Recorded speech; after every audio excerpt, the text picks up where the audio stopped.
I don't like gang stuff. I am not gang gang. You know what I'm saying? I am not gang gang. I don't like gangs. I don't like conspiracy. I don't like the word Rico. Like none of that. So, you see the young boys say, you ain't got no body. 50 Cent ain't got no fear when it comes to handling business. From day one, he's been standing firm, no hesitation, no backing down. His name still echoes through the streets and hoods everywhere because, unlike most rappers who cut checks to gangs just to move safely, 50 never paid no street tax. No extortion, no protection. Always made early residents. I am not gang gang. I do not gang bang. I do not like Rico. I do not like conspiracy. Keep both of those brothers away from me. These laws was designed to bring down the mafia. When you think crime, money. That's exactly why he's had beef with some real heavy hitters in the streets, major players with serious influence, even the Crips. Most rappers wouldn't dare cross that line, but 50? He never backed down. And now that he's older, he's opening up more about his enemies and why the Crips, to this day, don't want problems with him. When did the relationship start to go south with 50? You know, I was tolerating a lot of undesired energy. Right. He's said it a million times, and it's been clear from the jump. He grew up in the rough streets of South Jamaica, Queens, but he never needed a crew to stand tall. He's made it crystal clear. I am not gang gang. I don't gang bang. I don't like Rico. I don't like conspiracy.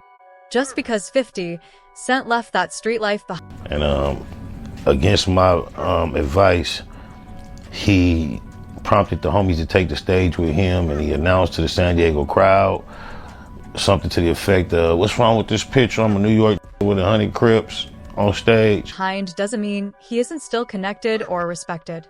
Back in the day, he got caught up selling to an undercover. When the cops raided him, they found a stash and a weapon. That was his wake-up call. 50 knew he had to leave the streets before they swallowed him.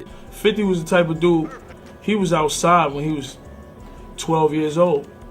You know, his mother and father, he didn't have too much knowledge of them. He had knowledge of his mother, but his father. Whole. But don't get it twisted. Leaving the streets didn't mean he was moving like a target. Far from it. That's where Spider came in, a full-time __ who tried to unite G-Unit and the Crips under the same banner. Out of loyalty, 50 and G-Unit rolled with him. They even let him bring hundreds of Crips on stage during their performances. But that affiliation? It brought serious heat. At one point, a whole show had to be shut down because the crowd was packed with Bloods. With Boo Boo, I'm not even gonna call him 50. 50 was a street that basically said the street, but was still involved in the street and started rapping. You understand what I'm saying? Re-throwing shots. Boss, but what really makes 50 untouchable is his ability to move in. Both worlds he's got the corporate suits, cutting him massive checks, but at the same time he's still respected in the streets. You don't see that often. Most artists either sell out or stay. Because he wasn't involved with what made it fall apart in the beginning. So, nah, we cool. You can play it out. He's a rapper, man. This is hip hop. In the heat of it, you actually got beef with the person. Stuck in the past, but 50 he's mastered both, and let's not forget this man survived 9 bullets, the biggest rap beefs, and some of the most dangerous enemies in the paperwork. And henchmen in the mix supposed to come through, and I guess they gun jammed, but we had God on that side, and they backed out on the hit. But listen, at the end of the day, when the kid got slapped, right? It's all fair and war. You already know what's gonna go. Yeah. that right there. game. If that couldn't stop him, what makes anyone think he's slowing down now? At this point, 50 Cent ain't just a rapper, he's a walking empire, and no matter how many people tried to take him down, the message has always been the same. If you come at 50, you better be ready for war, and history shows ain't nobody ever won against him. Well, if you ask 50 Cent, he'll tell you straight up. He's proven time and time again that he's untouchable. He's gone up against some of the most dangerous and powerful people in the game, and yet he always comes out on top, whether it's industry, beef, street drama, or even real life attempts on his life. 50 has never backed down. He don't pay for protecting Tyan. He don't bow down to nobody, and most importantly, he's got the resources, the connections, and the fearlessness to Handle whatever comes his way, that's why. His name still rings bells, that's why. Even the Crips got to think twice before crossing him and the people they agree. Folks out here saying things like when you die and come back it changes you, and let's be real, 50 did what he does best. He looked out for himself, that's the game. But now it's your turn to weigh in. What do y'all think was cutting off Spider look and the gun at Crips the right move, or was it disloyal? Does 50's fearlessness keep him on top, or is it really about his connections, and should more artists follow his lead and stop paying street tax? Drop your thoughts in the comments. Don't forget to like, share, and subscribe, and hit that notification bell so you never miss an update. More wild story, more receipts, and more drama coming soon. See y'all on the next one.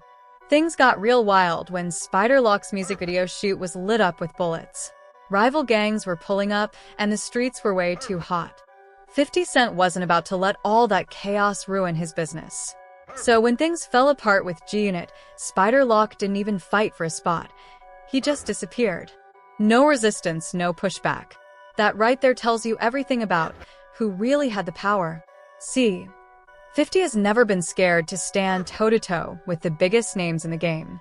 Y'all remember Suge Knight? Back in the day, Suge had everybody on edge, but not 50. When Suge tried to press him early in his career, 50 stood firm, no hesitation. He even pulled up to the Indie Club video shoot knowing Suge was out there trying to stir things up. 50 walked through like it was just another day. And then there's his legendary war with Murder Incorporated, one of the wildest feuds in hip-hop history. Back in 2000, 50 got stabbed outside the Hit Factory studio in New York because of his beef with Ja Rule and Murder Incorporated. One of their artists, Black Child, claimed self-defense, but we all know how that played out. 50 needed stitches, but did he fall back? Never. He only turned up the heat. When it comes to petty, 50 is undefeated. When Gotti passed away, 50 wasted no time clowning. He posted a pic of himself smoking hookah next to a fake gravestone with the caption, "I'm smoking on that Gotti pack now.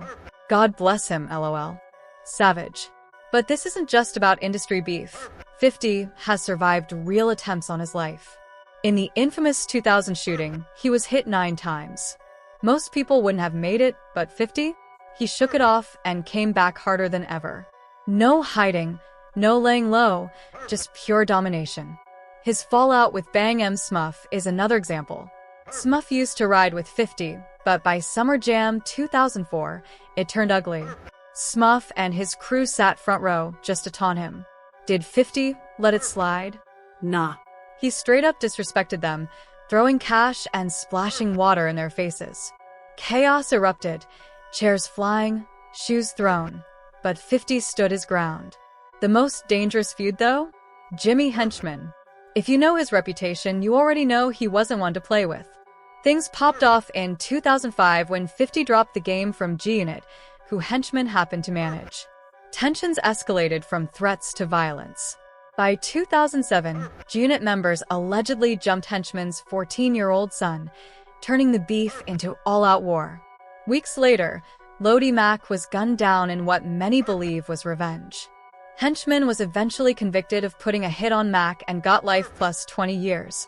But even locked up, his name stayed tied to street drama. And let's not forget, Henchman's name has long been linked to the 1994 Quad Studios shooting of Tupac. The streets have always whispered that he had a hand in setting Pac up, though nothing was ever proven. Still, when you mix that history with his war against 50, it was bound to get deadly. But here's the thing, while enemies fell, 50 kept moving like nothing happened. Business booming, power growing, enemies fading. That's why his legacy is different. Most rappers come and go, but 50 has been running the game for over 2 decades, and he's still winning. Look at the names that try to take him down. Murder Incorporated, Ja Rule, Suge Knight, Jimmy Henchman. They all either fell off or fell behind. Meanwhile, 50 flipped the script, going from a hustler dodging bullets to a billion-dollar mogul. And he still isn't afraid to get petty when necessary. One post, one meme, one savage comment, and he reminds everyone who's boss. What makes him untouchable is his ability to dominate both worlds. Corporate suits cut him massive checks, while the streets still respect him. He's survived 9 bullets, rap beefs, and some of the most dangerous enemies in hip-hop history. If that couldn't stop him, what makes anyone think he's slowing down now? At this point, 50 isn't just a rapper, he's a walking empire. And no matter how many people tried to take him down, the message has always been the same. If you come at 50, you better be ready for war. Because history shows nobody ever wins against him. So, what do y'all think? Was cutting off Spiderlock and the G-Unit Crips the right move, or disloyal? Does 50's fearlessness keep him on top, or is it really about his connections? Should more artists follow his lead and stop paying street tax? Drop your thoughts in the comments. Don't forget to like, share, and subscribe, and hit that notification bell, cause more wild stories, more receipts, and more drama are coming soon.